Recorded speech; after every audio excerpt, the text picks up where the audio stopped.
యేసయ్యా నీ స్తోత్రములు చెల్లిస్తున్నాను ప్రభువా. వారు దప్పిక కొని ఉన్నారు ప్రభువా.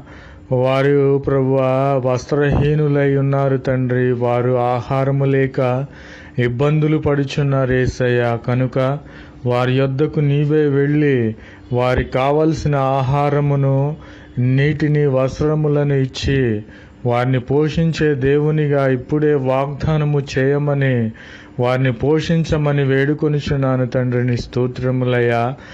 ఆయా కుటుంబ సభ్యులలో ప్రభువా పోషణ కోల్పోయి ఉన్నారేమో ప్రభువా. వారి ఉద్యోగములు పోయి, వారికున్న చేతి పనులు పోయి నాయన ప్రభువా వారి పోషించలేని స్థితిలో ఉన్నారేమో తండ్రి.